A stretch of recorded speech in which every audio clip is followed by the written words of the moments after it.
amis, c'est Isa, j'espère que vous allez bien. Je suis heureuse de vous retrouver aujourd'hui et aujourd'hui, pas de cartes, vous ne les verrez qu'en déco. D'ailleurs, je vais vous mettre ça comme ça, voilà, comme ça sera plus joli. Hop là, voilà. Vous ne les verrez qu'en décoration parce qu'aujourd'hui, je fais une canalisation pure. Alors, je vais faire une canalisation pour un message collectif pour tout le monde et je vais faire également une canalisation. Je vous ferai 3 choix après. D'accord, les amis? Attendez, ah, tiens, je vais mettre ça en choix. Je vais mettre celui-là, je mettrai celui-là en choix. Je vais vous faire choisir avec des bracelets après. Hein, ok? Ok, alors on va commencer avec la canalarana, la carasarana, la canalisation collective.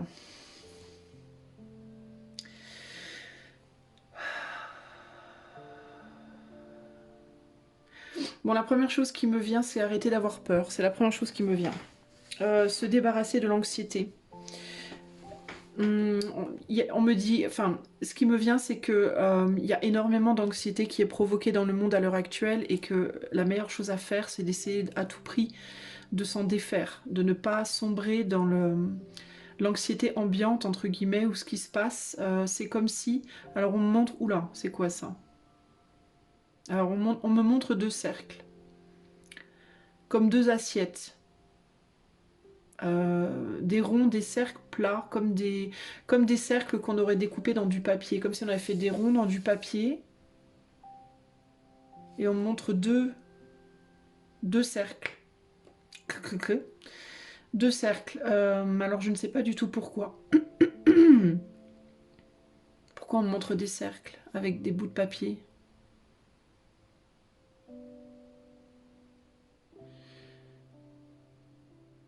Des cercles en papier. Enfin, pas en papier, mais comme des assiettes, comme des... d'une couleur plutôt noire, noir, gris, gris, anthracite noir.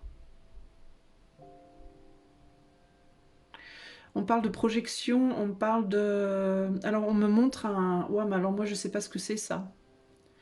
Faudrait que je vous fasse un dessin. Faudrait que je vous fasse... Attendez, je vais vous faire un dessin parce que je sais pas du tout ce qu'on me montre. Et je sais pas si à vous ça peut vous parler de quelque chose, mais... C'est comme si on me montrait quelque chose comme ça, comme un truc scientifique, c'est bizarre en fait. On montre un espèce de cercle comme ça. Clac. Je fais grosso modo, hein. Et on me montre comme ça là.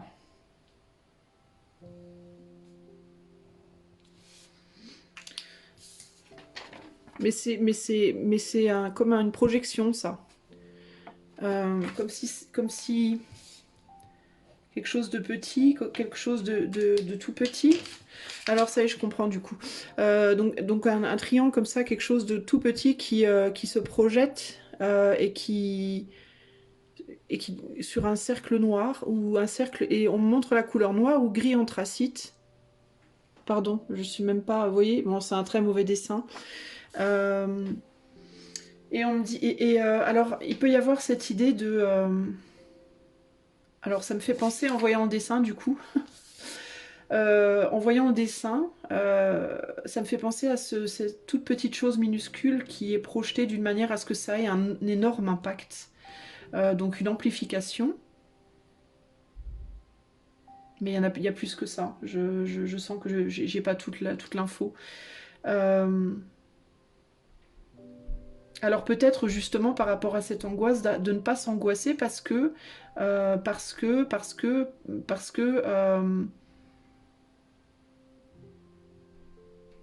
peut-être la situation, est-ce que la situation n'est pas aussi terrible qu'on pourrait le penser? D'un coup, je vois des cercles partout, je vois un cercle là, je vois des cercles là, je vois un cercle là, j'ai une bague dans ma main, d'un seul coup, je vois des cercles partout. Alors pourquoi on me parle de cercles comme ça, de ronds partout? C'est vraiment bizarre en fait.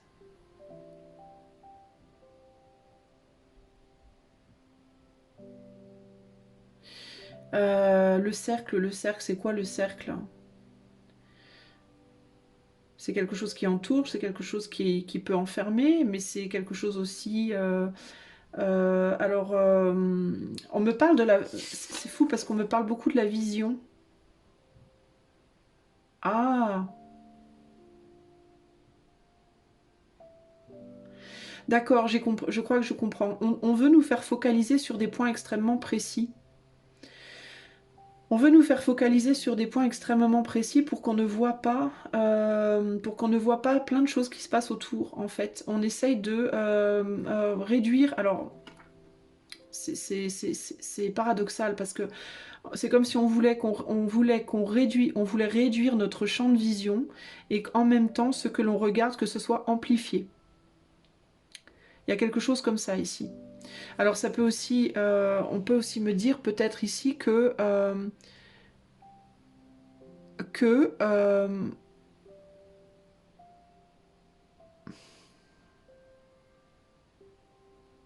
il y a quelque chose par rapport à la réduction et l'amplification, clairement, et au fait de faire d'un tout petit grain de sable une montagne. Et paradoxalement, qu'en se focalisant sur les grains de sable, on voit pas la montagne, on voit pas justement tout ce qu'il y a autour. Donc il y a une inversion dans les perspectives. Il y a vraiment cette idée d'inversion dans les perspectives. Qu'est-ce qu'on peut me dire d'autre pour le collectif?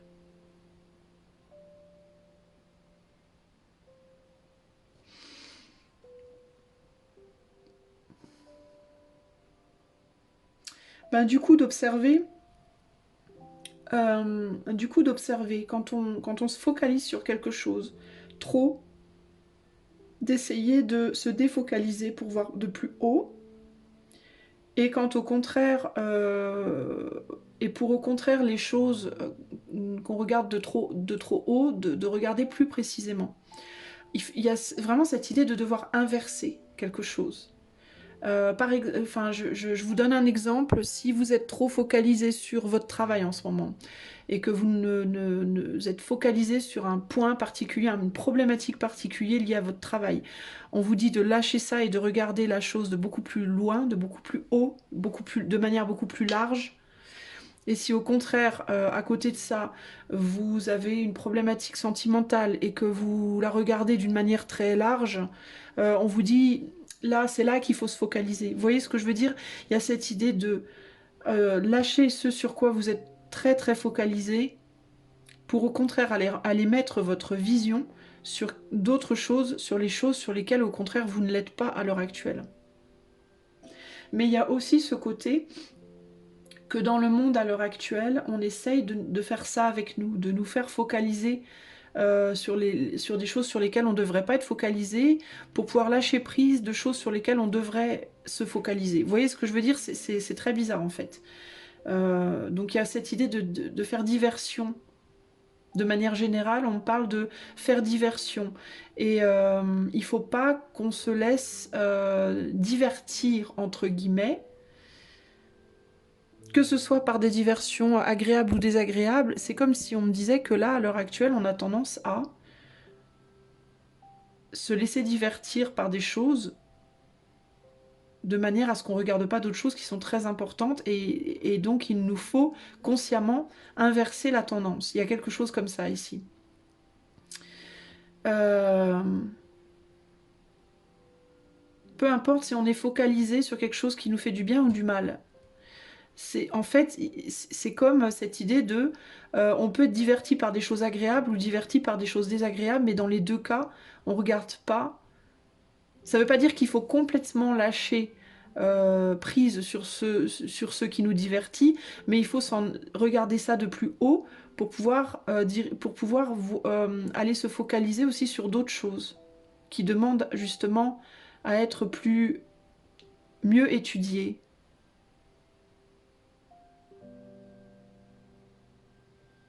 Et là, j'entends que alors, je vais enlever ça. J'entends qu'il faut que j'enlève ça, justement. Alors, je le fais. Hop.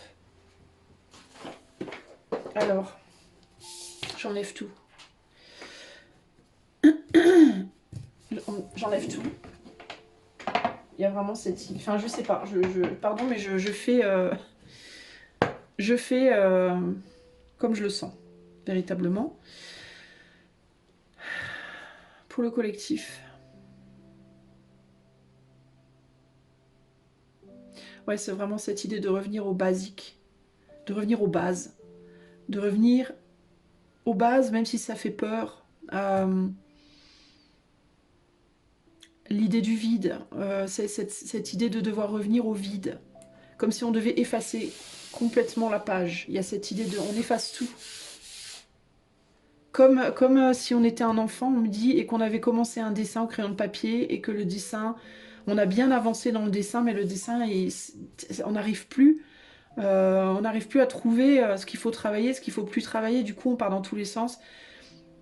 Et on veut prendre une gomme, et on veut s'amuser à gommer à droite, à gauche, mais ça fait des traces, enfin ça marche pas. Et donc il y a cette idée de, on prend la feuille, on la jette, et on en prend une toute blanche. Toute blanche. Mais avant d'écrire, on va faire un tour. Temporairement, on met ça... Encore une fois, cette idée de focaliser sur autre chose, temporairement, pour pouvoir y revenir les idées claires. Et on y revient avec aucun a priori, aucun préjugé, aucun rien du tout. On y revient les idées complètement claires. Donc il peut vraiment y avoir cette nécessité de d'épuration. C'est moche comme nom, comme mot. Ça me fait penser à des choses pas chouettes. Mais bon, vous voyez ce que je veux dire. C'est dérangeant ce que je reçois. Je reçois des trucs qui sont dérangeants.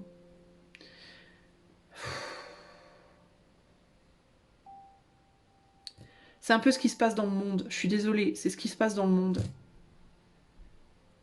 Cette idée d'épuration, cette idée de vouloir tout virer pour recommencer de zéro. C'est moche, hein, c'est moche parce que moi ça me met très mal à l'aise tout ça. Mais il y a cette idée de devoir reprendre à zéro. Et dans nos vies aussi, dans nos...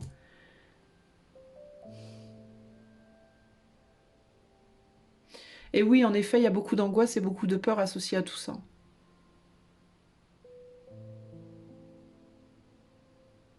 Alors je suis désolée, je peux pas m'empêcher de penser aux guerres. Aux guerres qui sont en cours, aux destructions qui sont en cours. Et là, on parle de perspective. Encore une fois, cette idée de perspective. Cette idée de projection. Cette idée de... Ce qui est minuscule pour l'un est énorme pour l'autre. Ce qui est minuscule pour l'autre est énorme pour encore un autre. Cette idée de la projection du haut vers le bas. Et des perspectives qui diffèrent selon la position. Et on parle aussi de position sociale.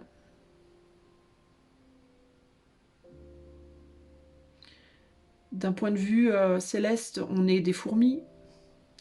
C'est pas la première fois que j'ai ce message. En fait, ça demande énormément d'humilité d'accepter. D'accepter de prendre cette page et de la froisser et d'en prendre une nouvelle. Ça demande énormément d'humilité. En tant qu'être humain, ça nous demande de vraiment... en fait, on va vraiment être mis à notre place d'être humain, quoi. Il y a énormément d'ego qui vont être brisés, là. Et c'est aussi bien sur un point de vue personnel que d'un point de vue collectif.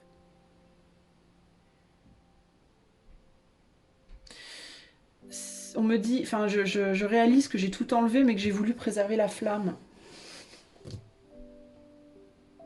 J'ai voulu préserver la bougie. Et on me montre autour de ma bougie le cercle. Le cercle. Le cercle gris. C'est fou ça. Le cercle gris autour de ma bougie. Alors est-ce qu'il y a l'idée de, pour préserver quelque chose, il faut remettre à zéro? Cette idée de préservation et de vouloir... ça me fait penser au reset, ça me fait penser à toutes ces conneries-là. Enfin, Bon, concrètement, on me parle de ça, de vouloir faire de ce grand, de cette grande remise à zéro, de ce grand nettoyage, de cette volonté de préservation, et au nom de la préservation, il faut détruire une partie. Vous voyez ce que je veux dire, hein, je ne vais pas vous faire un dessin, c'est ce qui se passe sur les plans politiques en ce moment.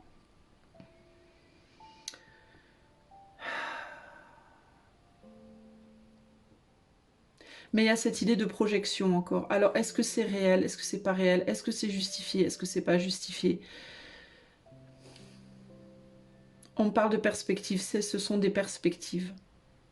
Mais c'est une perspective qui tombe en cascade, qui vient de tout en haut, et qui tombe en cascade sur les gens. Et sur on a les élites, entre guillemets, enfin pas les élites, parce que pour moi c'est pas des élites, mais les dirigeants qui reçoivent ça et qui le projettent dans leur propre vie, avec leur propre point de vue, du haut de la pyramide, entre guillemets, et puis cette idée de reset se transmet et se traduit sur des plans différents, de haut en bas.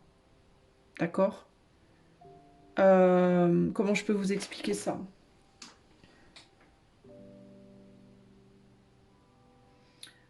Eh bien, on peut avoir l'éther qui fait un reset par rapport aux dirigeants, les dirigeants qui veulent faire un reset par rapport au peuple, les peuples qui font un reset par rapport à leur propre pays, leur propre ville, leur propre personne, euh, les pays qui font un reset par rapport aux villes, les villes qui font un reset par rapport aux familles, les familles qui font un reset par rapport à leurs propres membres, les gens qui font un reset en eux-mêmes par rapport à leur propre vie, qu'elle soit matérielle, professionnelle, mentale, amoureuse, spirituelle, etc., etc. Il y a cette idée des normes mises à zéro, remises à zéro, d'énormes nettoyages, comme un grand nettoyage de printemps, entre guillemets. Sauf que c'est pas un nettoyage joyeux, c'est un nettoyage très très difficile, qui se ressent à tous les niveaux. Et forcément, tout ce qui est en dessous de nous va le ressentir d'une manière beaucoup plus dure que tout ce qui est au-dessus de nous, concrètement. Et nous, en tant que personnes qui sommes en dessous de certaines autres personnes, on en prend plein les dents aussi. En gros, euh, on s'en prend plein les dents. Mais il y a encore cette idée de devoir changer de point de vue, enfin, pas changer de point de vue, mais ouais, si, de... Et on me parle encore de cette histoire de cercle. Mais alors pourquoi on parle de cercle?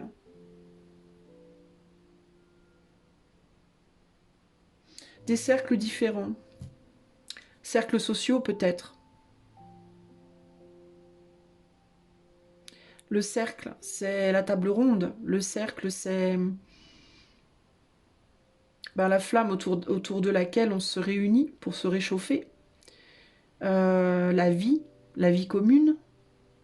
Donc on peut parler de cercle familial, de cercle régional, de cercle, je sais pas moi, de cercle au niveau de philosophie, de cercle au niveau de... Alors est-ce qu'il y a la nécessité de se réunir au sein de cercles dont on fait partie? Est-ce qu'on veut regrouper les gens en cercle? Est-ce qu'on veut regrouper les gens en ethnie? Est-ce qu'on veut... Est-ce qu'on me parle d'un besoin de se regrouper? De soutien? Le cercle, c'est aussi des cercles de soutien.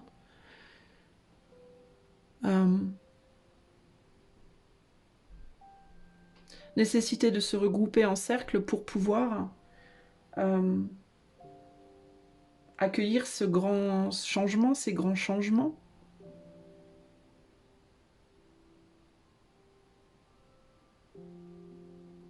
Il y a une idée de reconnaissance qui me vient aussi. De revenir aux origines, de revenir aux bases, dans tous les sens du terme. Alors du coup, il y a aussi cette idée des gens qui sont vraiment comme nous, qui vibrent vraiment comme nous. Un besoin de retrouver ses origines, qu'elles soient culturelles, qu'elles soient spirituelles, qu'elles soient Euh, au niveau des croyances, au niveau de je ne sais pas moi, mais il y a cette idée de... Parce qu'il y a cette idée de tri,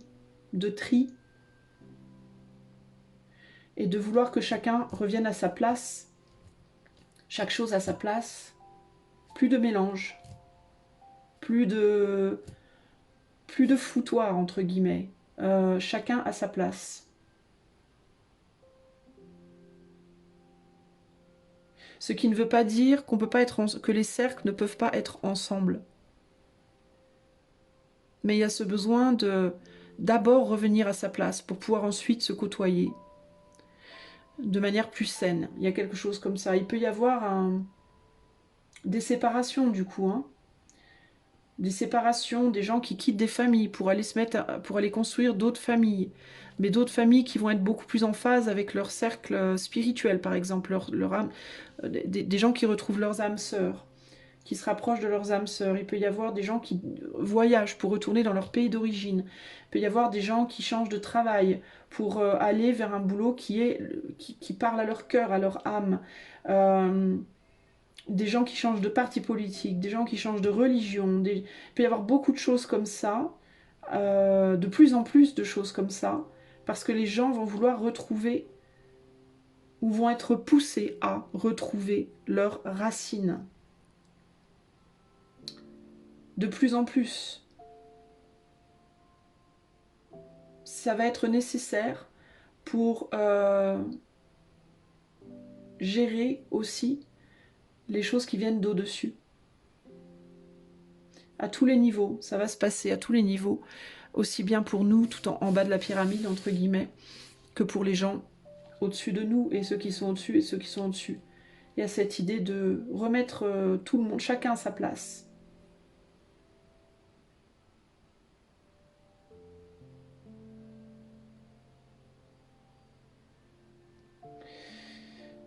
Euh,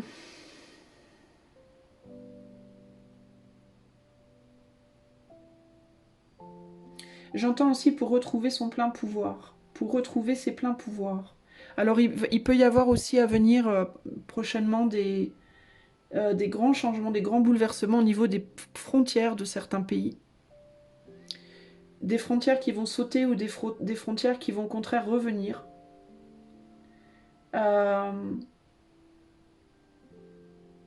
c'est comme si tout allait être séparé. Tout allait être séparé en clans, bien précis. On me dit même dans des villes, même dans des... Comme si on allait vouloir regrouper des gens aux mêmes endroits. C'est vraiment bizarre. Hein. J'ai froid là d'un seul coup, je suis gelée. Je sais pas pourquoi. Alors peut-être l'hiver, peut-être que ça se fera cet hiver, il pourrait y avoir des choses comme ça plus dures, peut-être.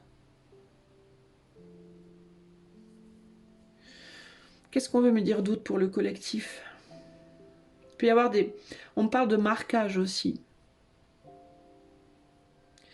On me dit, j'entends marquage au sol. Ouais, bah c'est ça, hein, les frontières. Hein, j'entends marquage au sol et j'entends marquage de manière générale. Tags, des étiquettes, des... Alors je sais pas à quoi ça va correspondre cette affaire. Est-ce que ça a à voir avec le... Comment dire, les puces là, les fameuses puces. C'est comme si on voulait nous ranger. C'est comme si on était, nous les humains, des, comme des petits pions, comme les petits chevaux, vous savez. Et qu'on avait tout mélangé, c'était trop le bordel, on savait plus où était qui allait où. Enfin bon, c'était tellement le bordel qu'on voulait remettre tous les petits chevaux, chacun dans leur case, pour redémarrer le jeu. Il y a quelque chose comme ça. Hein. Alors évidemment, après, il y a redémarrage. Quand le jeu redémarre, c'est la fête par contre. Hein. C'est la libération, c'est la teuf, tout va bien, je vais bien. Mais pour en arriver d'ici à là, il y a besoin d'un gros rangement. Et le rangement n'est jamais facile ni plaisant. C'est là qu'on trie. Et le tri n'est pas quelque chose de simple. C'est là qu'on regarde vraiment les vieilles choses qu'on a accumulées. On va voir dans les vieux tiroirs, on ressort des objets qui nous rappellent des vieux souvenirs, des souvenirs qui réveillent beaucoup d'émotions, positives, négatives. On est obligé de se séparer de certaines choses, on n'a pas du tout envie de s'en séparer. On est obligé de garder d'autres choses, on préférait ne pas devoir garder, mais il faut, dans certains cas. Vous voyez ce que je veux dire, c'est jamais rigolo. C'est jamais rigolo. On doit rendre à qui de droit ce qui appartient à qui de droit. On découvre qu'on a emprunté la robe de la belle-sœur, on découvre qu'on avait emprunté le fer à repasser du grand-père ou de la grand-mère. Faut rendre les choses et pourtant on se dit bah, j'en aurais quand même bien encore besoin, mais on peut pas. Parfois on déménage, parfois c'est du nettoyage de déménagement, alors il faut jeter des choses pour pouvoir en racheter des neuves plus tard, parce qu'on peut pas tout emmener. Vous voyez, ça crée beaucoup de... C'est comme un énorme ménage, mais pas nécessairement dans vos vies. Alors ça peut, hein, du coup, se répercuter sur votre vie, dans votre maison, par exemple. Mais c'est un ménage de vie, en fait. C'est un grand ménage de vie, en fait, qui est en train de se produire. Et le but, c'est de préserver cette flamme. Seule doit rester la flamme. Et il y a aussi cette idée de seule doit rester la flamme en vous. L'envie, le désir. Parce que la flamme, c'est ça, c'est la vie, c'est le feu de la vie, c'est le feu du désir, c'est le feu de l'envie, c'est le feu de la passion, c'est le feu qui réchauffe, c'est la joie aussi, le feu. C'est aussi un feu purificateur, c'est aussi un feu transformateur. Et seul ça doit rester, en fait, en réalité. Ça est ce qui soutient ce feu. Donc seul doit rester dans vos vies, votre flamme de vie, votre joie, votre désir, votre chaleur humaine, votre passion, et seul doit rester tout ce qui va soutenir et préserver cette flamme-là. Tout le reste doit partir. Voilà. J'entends liquidation totale. C'est horrible, hein, parce que je ne peux pas m'empêcher de penser à ces pays, vous savez. Je ne peux pas tout dire parce que je vais être censurée, mais vous voyez ce que je veux dire. À tort ou à raison, hein. Des fois, on jette des trucs qu'on ne devrait pas jeter. Des fois, on garde des choses qu'on ne devrait pas garder. Chacun est juge de ses propres choix dans la matière. Il y a une autre justice qu'on rencontrera au moment, on va dire, opportun. Mais c'est vraiment ça que j'entends, c'est liquidation totale en fait.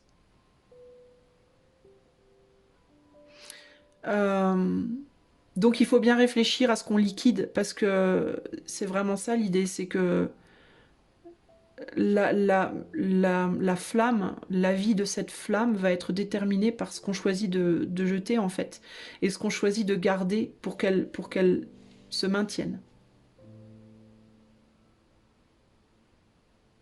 C'est un message pas facile, les amis. Mais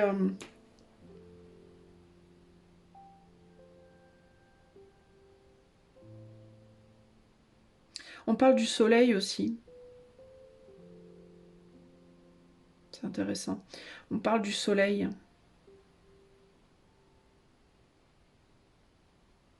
Alors moi, j'y connais rien en sciences, j'y connais rien en astronomie, j'y connais rien de rien de rien.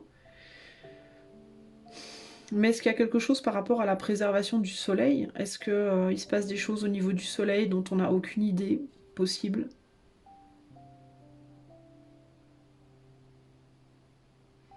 Est-ce que le soleil... vous voyez, cette bougie, elle a...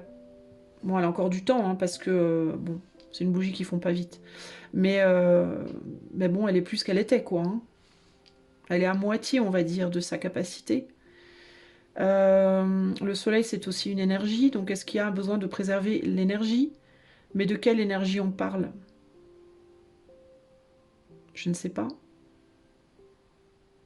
Est-ce qu'il se joue quelque chose au niveau de l'énergie du soleil et dont on n'a pas idée, nous? Qui est peut-être en train de décliner un petit peu? Un petit peu beaucoup. Ce qui me vient, c'est qu'on parle de réchauffement climatique et en réalité, c'est peut-être pas vers le réchauffement qu'on va. Il se peut que ce soit vers un autre, vers l'opposé de ça aussi. D'où d'où un potentiel besoin de préservation énergétique. Peut-être pas pour des fins écologiques, mais peut-être plus parce que il y a certains scientifiques qui disent qu'on va vers un nouvel ère glaciaire, vers une nouvelle ère glaciaire. Alors si on va vers une nouvelle ère glaciaire, en effet, il va nous falloir préserver de l'énergie parce qu'il va bien falloir qu'on se réchauffe. Ça expliquerait beaucoup de choses. Ça expliquerait pourquoi ils veulent à tout prix préserver les énergies qu'ils appellent fossiles.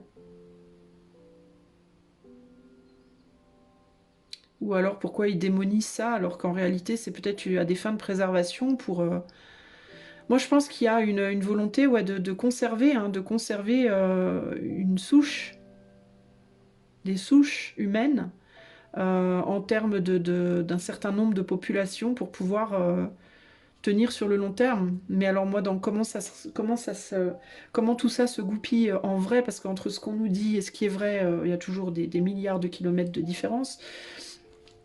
Je pourrais pas vous en dire beaucoup plus au niveau des détails, mais je ressens, je peux voir ça, ouais.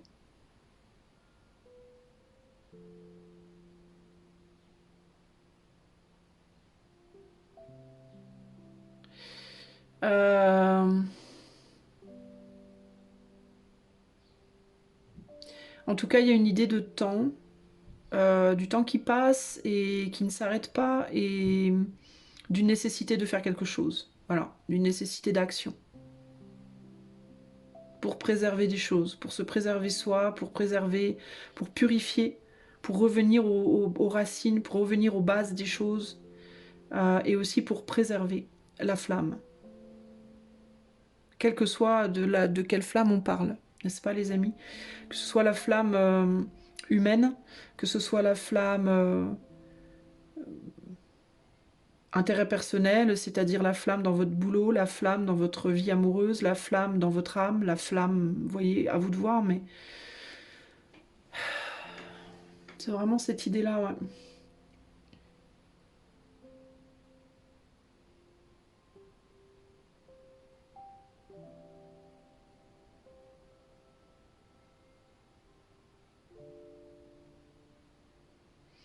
C'est à peu près tout ce qui me vient sur le plan collectif. Est-ce qu'il y a autre chose que je dois transmettre sur le plan collectif?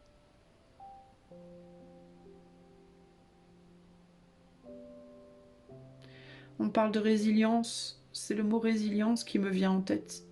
Vraiment faire preuve de résilience, où ça va demander beaucoup de résilience. Euh, on me met le mental aussi sur le fait que la bougie est jaune, donc il y a quand même de la joie. Et il faut s'accrocher à tout ce qui est joyeux.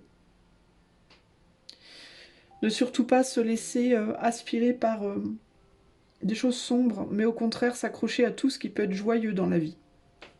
Absolument. Euh,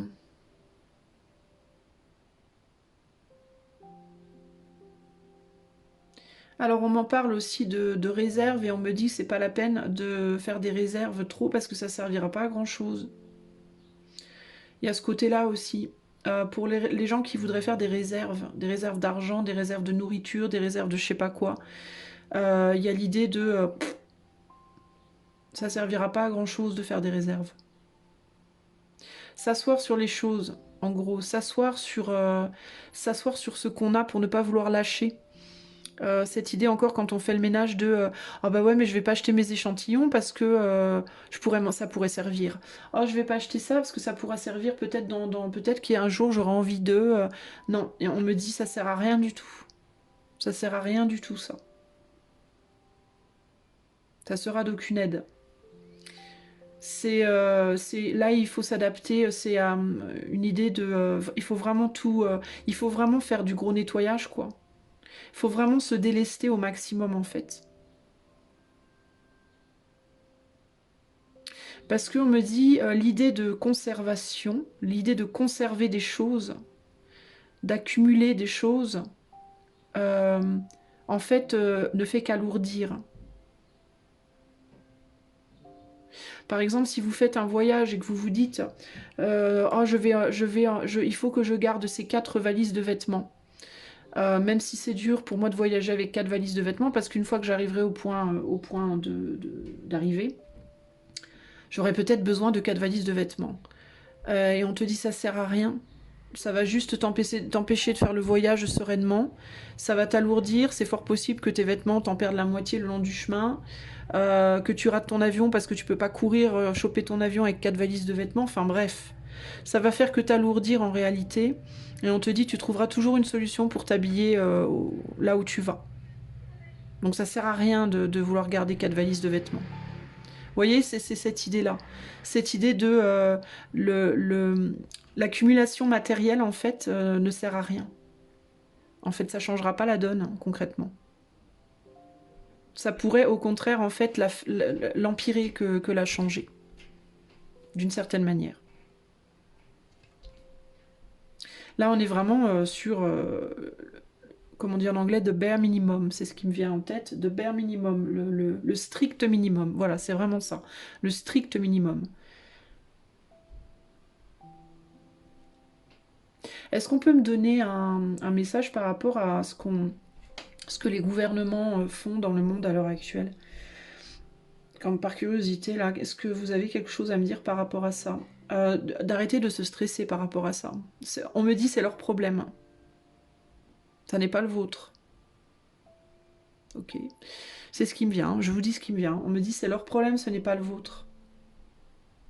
Ben un peu quand même, ça nous impacte. Est-ce qu'on veut bien me dire quelque chose ou pas? Qu'est-ce qui peut me venir là?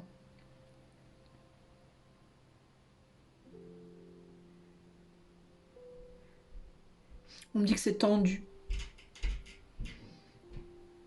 C'est tendu. Il y a quelque chose qui est figé aussi. On parle de choses tendues, de choses figées. On me montre des blocs comme des cubes. Donc c'est très carré, c'est très tendu, c'est très figé, c'est très... il n'y a pas d'assouplissement, il n'y a pas de... Comment dire c'est des angles droits, pointus, tendus, tranchants. Enfin, c'est très très froid, tendu, figé, carré. C'est tout ce qui me vient, je vous dis tout ce qui me vient.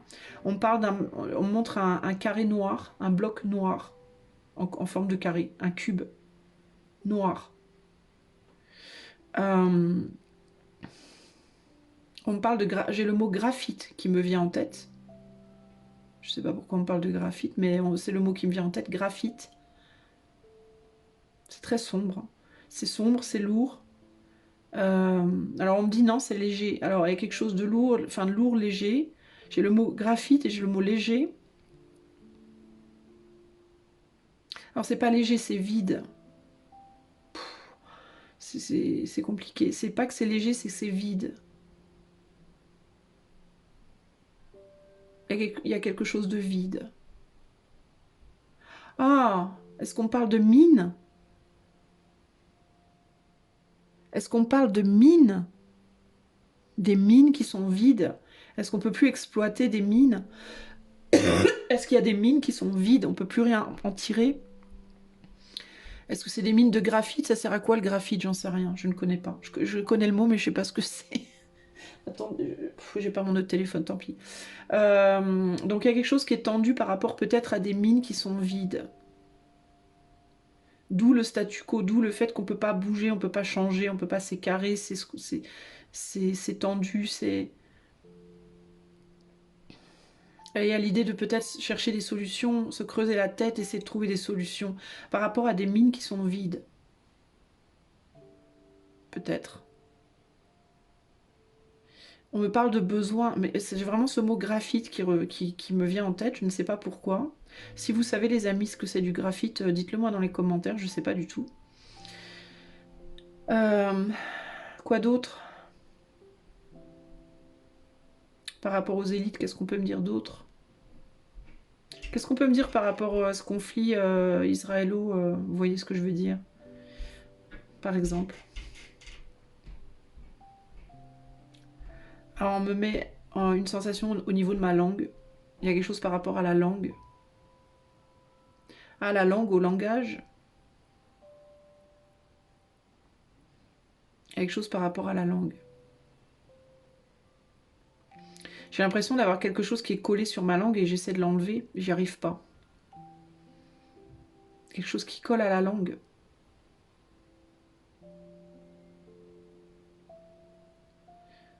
Je sais pas de quoi on parle. On parle de la langue, des papilles, de quelque chose qui est, d'une sensation de quelque chose qui est collé, qui veut pas se décoller. On n'arrive pas à quelque chose. Alors on n'arrive pas à quoi? À décoller quoi?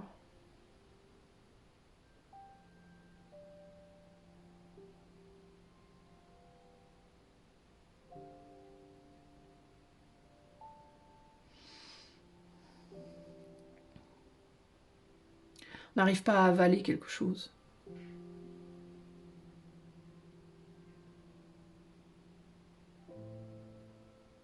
On n'arrive pas à avaler quelque chose. Alors, je ne sais pas de qui on me parle, de quel camp, de quel côté, entre guillemets, on me parle, mais on n'arrive pas à avaler une pilule, on n'arrive pas à accepter quelque chose. Voilà, on n'arrive pas à accepter quelque chose.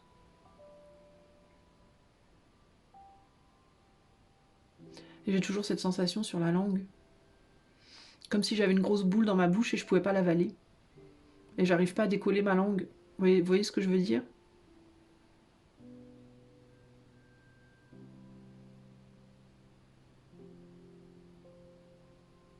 Je ne sais pas comment l'enlever. Donc ces situations bloquées, j'ai l'impression, on sait pas, on veut pas lâcher, on veut pas abdiquer, on veut pas, parce on n'arrive pas à avaler, c'est trop gros à avaler, on n'arrive pas. Alors il peut y avoir aussi l'idée de ne pas y croire, de ne pas vouloir croire à quelque chose.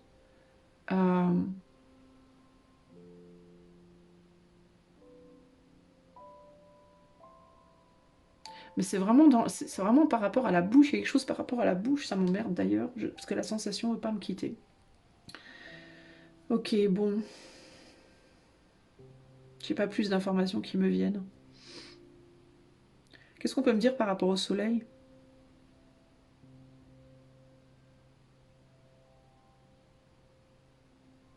J'ai le mot vert qui me vient. Alors vert la couleur ou vert le soleil. Qu'est-ce qu'on peut me dire par rapport au soleil? Il y a quelque chose à la couleur verte. Soleil vert, est-ce que... Alors c'est un film, Soleil vert. Mais j'ai la couleur verte. Mais ça peut être aussi vert. Vert le soleil. Est-ce qu'il y a quelque chose autour du soleil, vers le soleil? Je ne sais pas.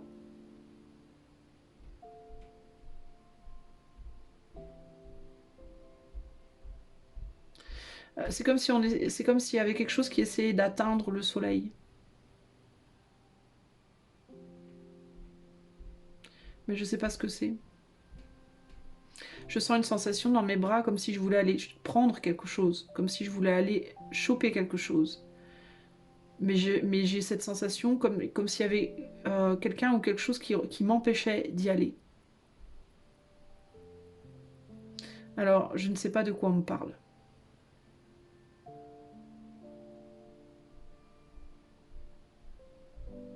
Je sens qu'il faut que j'arrête. J'arrête pour le collectif, les amis. Je vais vous faire choisir. Je vais essayer de ne pas faire trop long du coup parce que je suis déjà à 43 minutes. Waouh, c'était un peu... voilà. Choix 1. Le bracelet... alors tu vas peut-être pas hyper bien voir. C'est un bracelet en œil de tigre. Choix 1. Ok. Choix 2, c'est un bracelet en onyx. Et choix 3, c'est le bracelet en améthyste. Ok. Donc je te laisse faire ton choix, choix 1, choix 2, choix 3. Je vais commencer de suite avec le premier. Ok. Je bois un coup.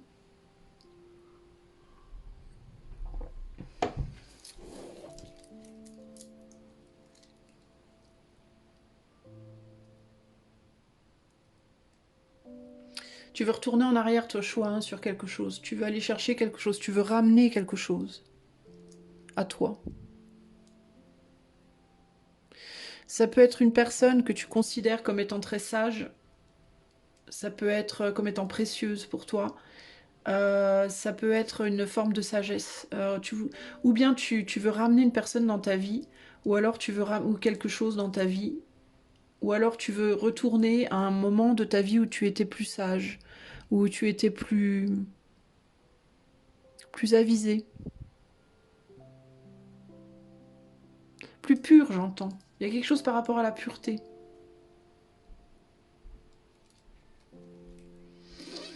Choix numéro 1, qu'est-ce qu'on peut te dire? Quel est le message canalisé pour le choix numéro 1?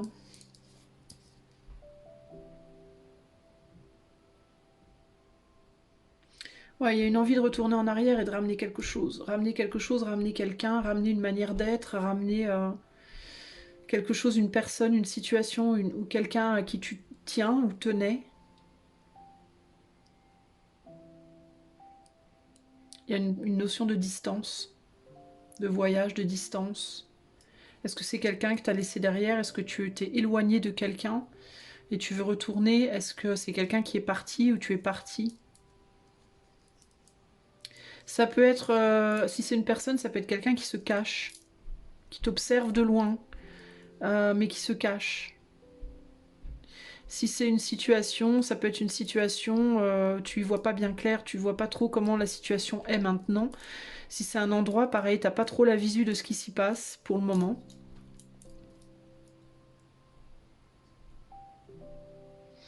On parle de douceur, il y a beaucoup de douceur, d'affection par rapport à cette chose, cette personne, cette situation, peut-être que tu as affectionné une manière d'être dans le passé et t'aimerais y retourner. Ça peut être ça. C'est peut-être aussi, on parle de jeunesse. Ça peut être quelqu'un de jeune, tu peux être plus jeune, cette personne peut être plus jeune. C'était peut-être un endroit où, quand tu étais jeune, quelque chose que tu as fait quand tu étais jeune, il y a quelque chose par rapport à la jeunesse, à l'affection, à la douceur, et à quelque chose de plus pur.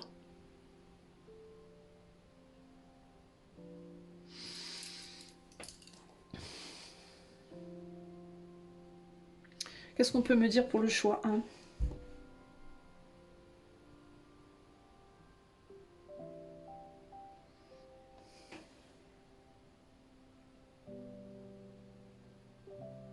Il y a un besoin de détente pour toi. Je te sens tendu.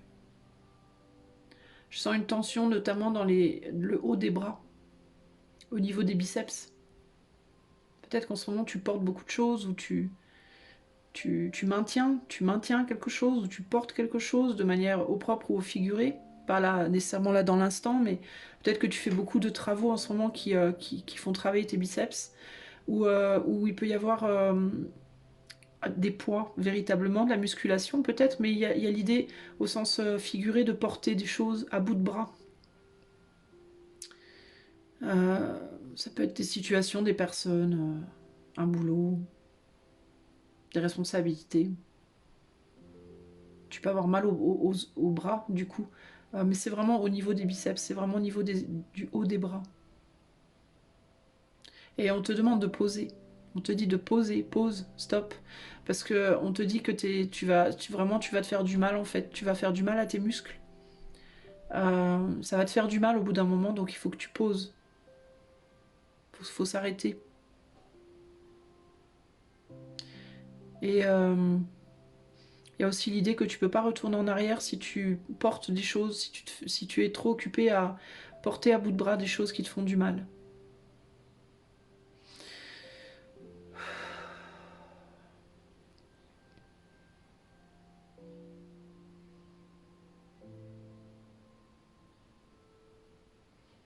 On montre un sourire.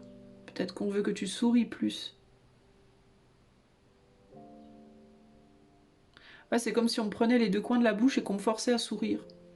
Alors, ou bien toi, tu te forces à sourire en ce moment, t'as pas du tout envie. C'est peut-être ça que tu portes à bout de bras, c'est peut-être ton sourire. Est-ce que tu es dans une situation où tu dois sourire, tu dois faire bonne figure tout le temps, alors que t'en as pas du tout envie? Si c'est le cas, on te dit arrête, en fait. Retourner en arrière, chercher ce que tu veux, ça passera déjà par arrêter de te forcer. Ça passe déjà par là, en fait, arrêter de faire le clown. Il y a quelque chose par rapport à... Est-ce que tu fais le clown ou la clown beaucoup parce que tu veux pas qu'on voit quelque chose, ou est-ce que tu te forces à sourire parce que tu as l'impression que tu dois le faire pour une raison XY, et on te dit arrête de mettre un masque en fait, arrête de faire semblant en fait. Peut-être que tu mâches souvent du chewing-gum, toi.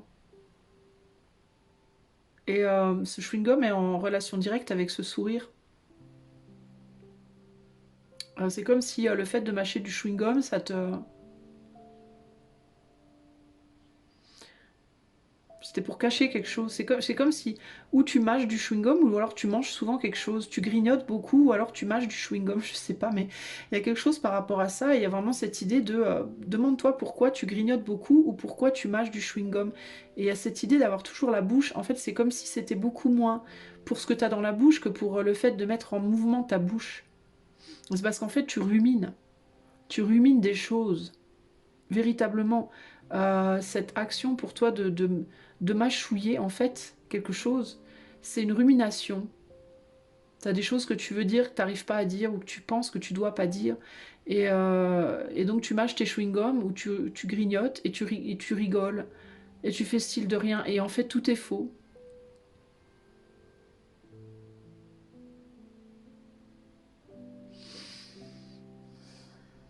Et il y a cette idée d'être navré, de se sentir... non, c'est pas navré, on dit navrant. C'est navrant. C'est navrant, on me dit. C'est navrant. Cette situation est navrante. Il est possible que tu te le dises aussi d'ailleurs à toi-même.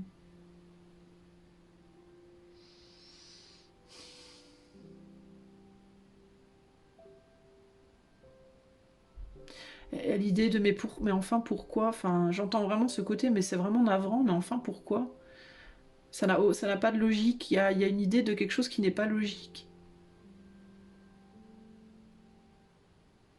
C'est pas, ça va pas du tout dans le sens de ce que tu veux en fait.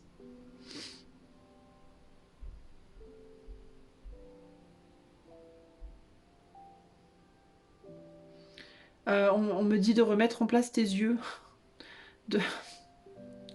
Il y a l'idée de remettre, de regarder, comme si on disait t'as pas les yeux en face des trous ou je sais pas quoi. Tu vois donc pas en fait, mais tu vois donc pas que ça va pas. Je suis désolée, hein, ça pique un peu, mais c'est vraiment ce que j'entends. Tu vois donc pas en fait que c'est pas logique ce que tu fais, que tu vois pas que tu fais n'importe quoi, enfin que ça va pas dans le bon sens. Il y a ce côté, mais enfin, tu vois, ouvre les yeux quoi. C'est un peu ça qui me vient là.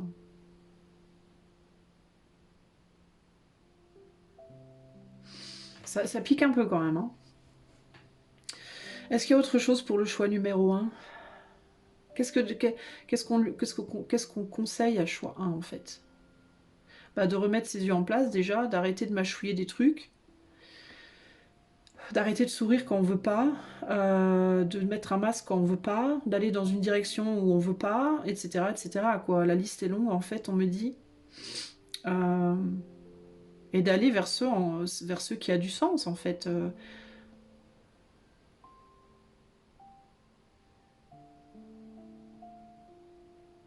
Ouais, il y a vraiment cette idée d'ouvrir les yeux et de regarder.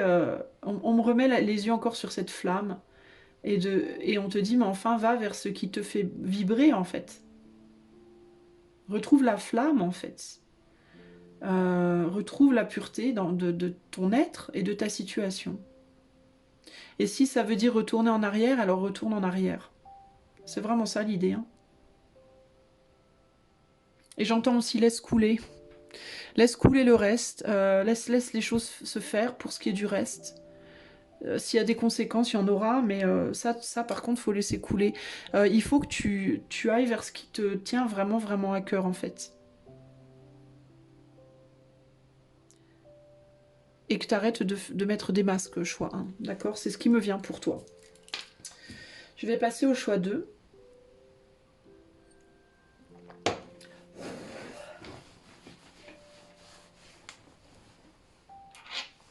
Choix numéro 2. Alors, la première chose qui me vient, c'est toi, tu aimes peut-être un peu trop ton ombre. Ici, il me vient vraiment l'idée de quand on regarde trop dans l'abysse regarde en nous. Alors toi, tu peux avoir une problématique choix 2 de... Tu peux être quelqu'un qui a fait un travail de l'ombre, ou qui aime faire le travail de l'ombre, qui a pris goût en fait Tu peux avoir pris goût à ta propre misère. Encore une fois, ça pique. Je suis désolée, ça pique hein, les messages aujourd'hui, les amis. Hein. Mais ici, il y a vraiment l'idée de est-ce que tu n'as pas pris goût à ta misère, en fait?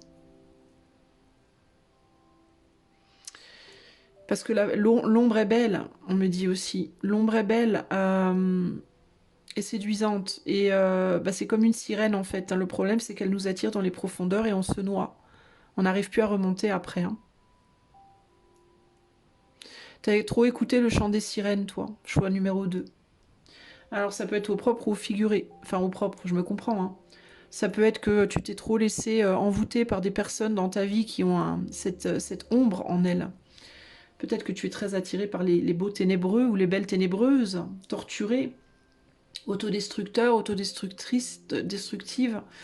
Les personnes qui aiment bien se faire du mal, qui aiment bien faire du mal parce qu'il y a une forme d'intensité qui te fait vibrer. Et il y a cette idée véritablement ici de ok, d'accord, mais tu t'es pris grave des coups dans la... Alors, pardon, je vais le dire comme je l'entends, tu t'es pris grave des coups dans la tronche. J'ai pas dit le vrai mot. Le vrai mot, il est pire que ça. C'est vraiment très vulgaire, le vrai mot. Mais tu t'es pris des coups, toi. Hein. T'en as pris plein les dents. Hein. Vraiment. Hein. T'as été beaucoup entouré de gens sombres. Probablement même depuis ton enfance, on me dit.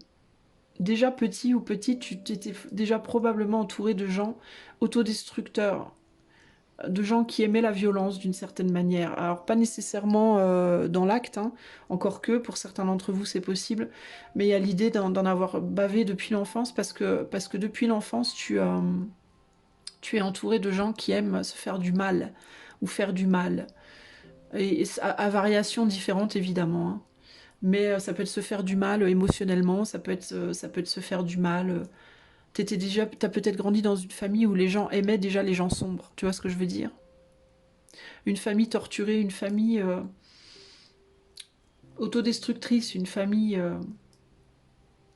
ouais, qui sait apprécier l'ombre. Alors, c'est pas nécessairement un mal de savoir apprécier la part d'ombre des choses, mais il faut pas que ça t'envoûte. Il faut pas que tu tombes dedans et que tu sombres avec. Et toi, on te dit là, t'es en train de... T'es trop... Alors, il me vient deux choses. J'entends, est-ce que c'est ton monde? On te demande, est-ce que c'est ton monde? En fait, on me pose la question. On me dit pas c'est trop au passé, on me dit de te poser la question, est-ce que c'est ton monde à toi? Est-ce que toi, c'est ton univers? Est-ce que c'est ton monde? Est-ce que c'est là que tu veux être? Est-ce que c'est ton choix? Est-ce que tu veux être comme ça? Est-ce que tu veux être avec des gens comme ça? Est-ce que tu veux te complaire dans cette ombre en toi? Est-ce que c'est ton monde? On te pose cette question, véritablement. À toi d'y répondre, en fait.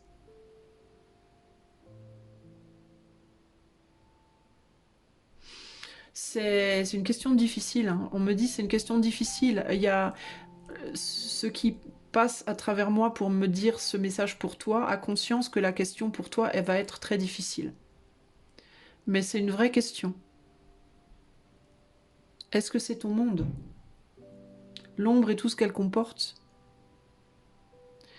La tristesse, les épreuves, les gens qui s'autodétruisent, les écorchés vifs, la passion dévorante, brûlante, des gens, des choses, des événements de la vie, des expériences. Est-ce que tout ça c'est vraiment toi? Est-ce que tout ça c'est vraiment ton monde? Si c'est ton monde alors, pas de problème. Mais il faut l'assumer. Si c'est pas ton monde, il est peut-être temps d'en sortir avant que ce soit trop tard. Avant que tu ne puisses plus en sortir. Tu dois décider. Quel autre message pour le choix 2?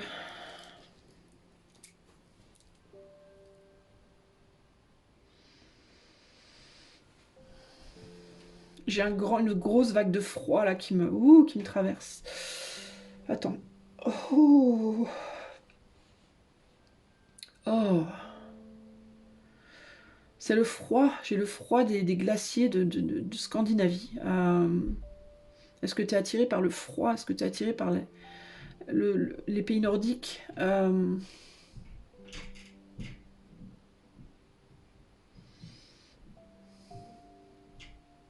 J'ai vraiment cette idée de quelque chose qui est figé, qui est glacé. C'est dur, là.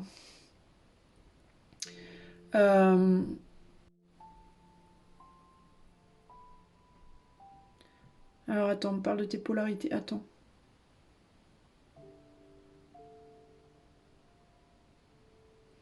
Ouais, il faut remettre le mental. Il faut que ton mental reprenne le dessus sur tes émotions. Tu te laisses trop, toi, tu te laisses trop mener par tes émotions. Il faut que ton mental reprenne le dessus. Il faut que la logique reprenne le dessus sur les émotions. C'est pas ce que je conseillerais d'habitude, les amis, mais là, en l'occurrence, c'est ce que j'entends. Pour retrouver une posture solide, pour retrouver une forme de solidité dans ta vie. Parce que c'est comme si tu étais envahi de choses qui t'empêchent de te stabiliser. Il faut que tu retrouves il faut que le mental reprenne un peu le dessus. Le pragmatisme, le côté bon, concrètement. Concrètement, vraiment, où j'en suis, où je vais, qu'est-ce que je veux, qu'est-ce que je suis. Il y a un besoin d'être, voilà, dans l'analyse, là, pour le coup, dans l'analyse psychologique des choses, plus que dans les émotions qui te guident.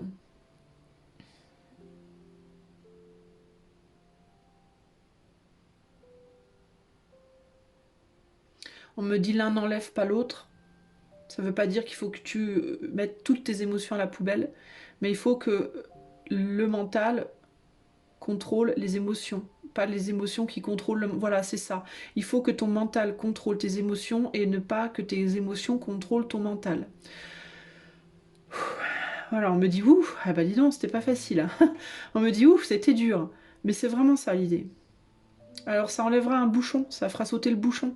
Toi, tu attends que quelque chose saute, tu attends une compréhension. Tu attendais une percée en toi. Et la percée, elle est là, on te dit. C'est ça qui va faire sauter le bouchon pour toi. Et qui va t'apaiser, qui va te vider. Je vois une baignoire avec l'eau qui fait...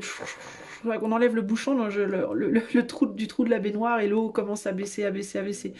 Et enfin, ça y est, toutes les émotions, c'est cool, elles peuvent s'en aller. Ah, blocage émotionnel. Comment débloquer ton blocage émotionnel?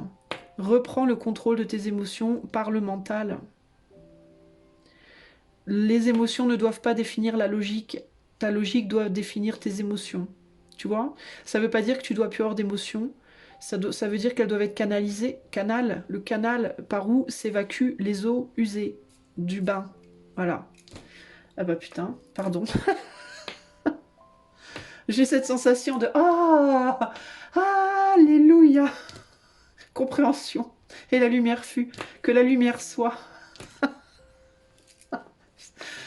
Bon, on me dit ça, ça va te libérer. Si tu arrives à faire ça, ça va te libérer. Réfléchis sur ça. Voilà, on ne veut pas m'en dire plus. Réfléchis sur ça. Ton mental doit contrôler tes émotions. Les émotions ne doivent plus contrôler ton mental. Voilà. Terminèche pour toi, numéro 2. Ok? Je vais passer au 3.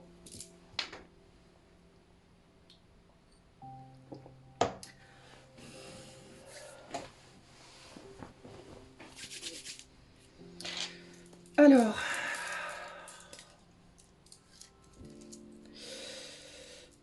Choix numéro 3. Attention avec ce qui est fragile.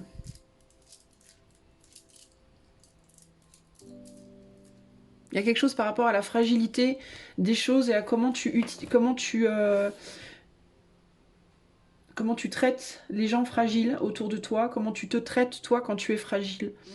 Les gens, les choses, les événements, les situations de vie fragiles. Toi, en gros, on te dit adoucis-toi. Adoucis-toi. C'est trop brut, t'es trop brutal. C'est trop brut de décoffrage, c'est trop brut de pommes, c'est trop blanc ou noir, c'est trop tranchant. On te dit, toi, il faut que tu trouves un gris, un juste milieu, un dosage. Il y a quelque chose qui doit être dosé. Tu vois, je sais pas pourquoi, d'un seul coup, je me dis que ma bougie, elle pourrait brûler mon... C'est fou, hein? Alors que pas du tout. Mais il y a cette idée de...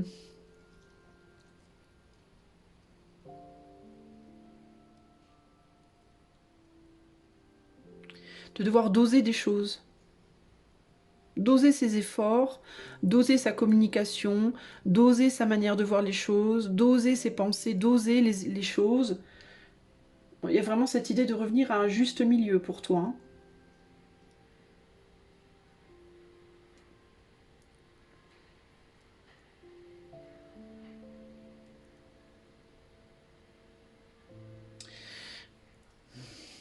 Pour le choix 3, qu'est-ce qu'on veut me dire?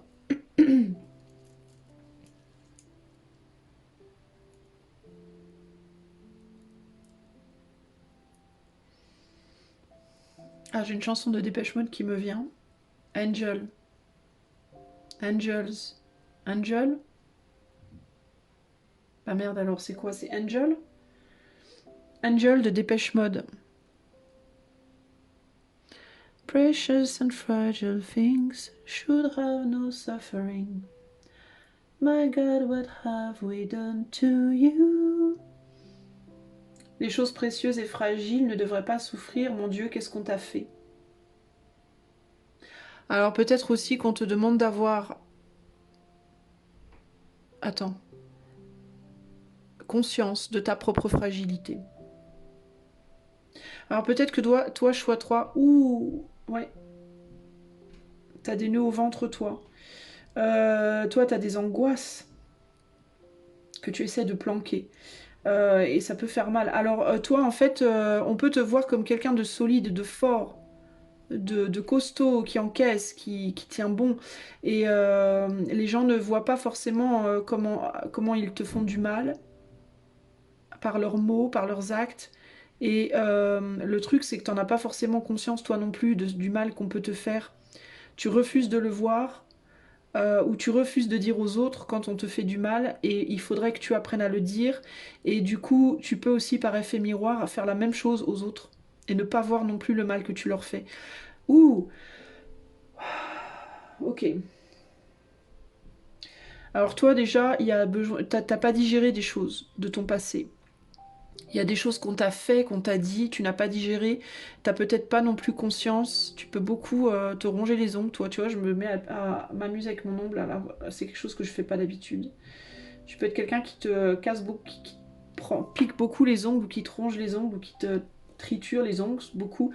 L'anxiété, anxiété, nervosité, qui peut s'exprimer de différentes manières, mais il y a l'idée que on t'a dit des choses, on t'a fait des choses, tu penses qu'elles sont digérées, elles ne le sont pas. Tu penses que t'es fort ou que t'es forte, tu ne l'es pas. En tout cas, pas autant que tu le crois. Et il y a besoin d'exprimer des choses. Donc si tu penses que des choses sont guéries, que c'est calé, plié, fini, terminé, c'est faux, c'est faux, c'est faux, c'est faux. Et c'est comme ça que je le reçois. Non, non, non et non. C'est pas vrai, arrête de te dire ça, c'est faux et tu le sais. Retourne en arrière, dis ce que tu as à dire, exprime les choses, guéris.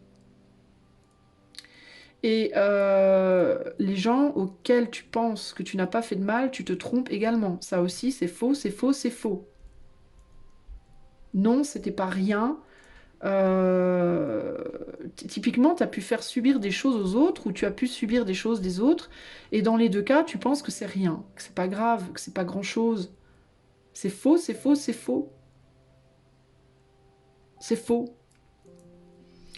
Et dans ton ventre, dans ton bide, tu le sais. Au fond de toi, tu le sais. Mais tu veux pas l'admettre. Tu veux pas l'admettre par fierté. Tu veux pas l'admettre parce que tu veux te voir, te savoir, te dire forte ou fort. Tu veux savoir ou te dire que l'autre est fort ou forte. C'est faux. C'est faux. Et toi, on te dit, il est vraiment temps que tu réagisses, que tu réalises et que tu agisses comme il se doit par rapport à cette chose que tu crois qui est fausse. Par rapport à ta capacité à encaisser, par rapport à la capacité de l'autre à encaisser. Il y a vraiment cette idée que les gens peuvent être beaucoup plus sensibles que tu le crois. Et tu peux aussi être beaucoup plus sensible que tu ne le crois. Dans certains cas, tu as pu subir des abus sexuels. Tu as pu faire subir à d'autres personnes des abus sexuels. Tu as pu vouloir aussi, on me dit, pénétrer l'autre de diverses manières. Que ce soit physiquement, que ce soit mentalement, que ce soit par le fait de vouloir imposer des idées, de forcer des idées. On me parle de viol, c'est dur hein, ce que je vais vous dire, je suis désolée, mais on me parle de viol physique ou psychique ici, ou émotionnel. Un viol psychique, émotionnel, c'est quand on veut imposer quelque chose, une idée, une façon de voir les choses ou une vérité à l'autre, contre son gré, quitte à lui faire du mal. C'est des choses que tu as pu subir toi aussi. Hein. Peut-être que tu l'as fait subir, peut-être aussi que toi tu l'as subi. Et non, ce n'est pas rien. Et non, ce n'est pas oh, c'est pas grave, c'est rien. C'est faux, c'est faux, c'est faux, et tu le sais très bien. Peu importe si c'est toi qui l'as subi ou si tu l'as fait subir à l'autre. Si c'est toi qui l'as subi, tu dois absolument guérir ça. Il faut absolument, absolument. C'est incroyable cette sensation que j'ai d'un cyste. C'est comme si on me disait un cyste, un cyste, un cyste, un cyste, un cyste, un cyste.